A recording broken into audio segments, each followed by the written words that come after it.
The psalm that we read today, I have to admit I don't preach from psalms often. I don't know why, I just don't. But today, the lectionary had some other scriptures, but I chose psalms because it is kind of a reflection of where we need to be, about our relationship with God. For me, it's the essence of religion. I admit I started out believing in God because my parents said that there was a God. But when you get a little older, you'll usually fight against whatever your parents teach you anyway. And then there were others that I got myself in the church through a date. Met people, girls and other guys, and came to church and began to believe that there is a God. I'm not sure if I knew God. The concept was God is out there and power. So I always thought of God as a storm. I do love storms. I just love storms. And how, so that was my concept of God. God is power. God is way out there, and He's kind of taking care of the universe, and He got things started and all of that. But really, can I really know God personally? And then as you get a little older, at least for me, I began, as I read, and began to try to understand what was Jesus trying to say about this God. Because others believed that He had this power and that somehow He was in charge of everything. But to have a concept of a God who cared about your personal being. You're coming, you're going. I still like the phrase when Jesus refers to God, when He uses the personal word of Daddy, Abba. In public, I would say, this is my father, Russell Powell. But in private, I never called him father. It was Dad. Daddy, when I was younger, is my dad. It carries a different kind of a concept that we're connected.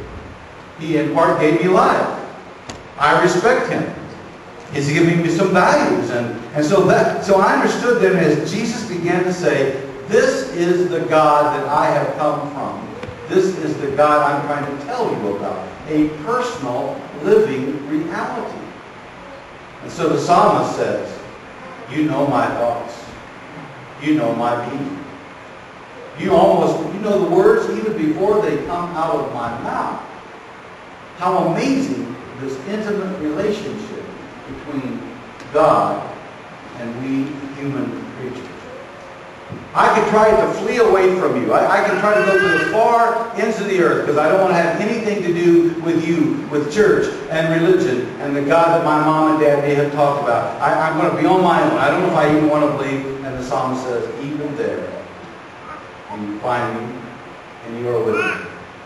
You are round about me. You watch over me. You care about me. I am known by God. I hope that's not a scary thing to you. It's a comforting thing to me. I am known by God. And I know myself, and I don't always like the things about myself. I'm fairly close to being perfect, but there's a lot of things that shave off that imperfection, you know. But God even loves that imperfect part of me and you. Do we not try to find friends and family who will love us just the way we are? They know our moods. They know how mean we can be when we're sick and or healthy. They know our little quirkinesses and still like us, still willing to hang in there with us. Jesus said, and the psalmist is saying, this is God. A God who loves you and surrounds you. Even in the darkness, God knows you. I had this image of night goggles, and you can see anything in the dark. I thought those were the coolest things I've ever worn in a few times. Where you can't see, I can see. Okay? God's like that. You may be enveloped in darkness. You need to translate that for yourself. I've been enveloped in darkness many times in my life. Even in darkness, God can see you and know you. Now, some people might get creeped out by that. somebody constantly looking at me. Someone's looking at me and I usually go, what did I do? Did I pick my nose? I got something? What? And when the person says, I just want to look at your beautiful face. That could be creepy.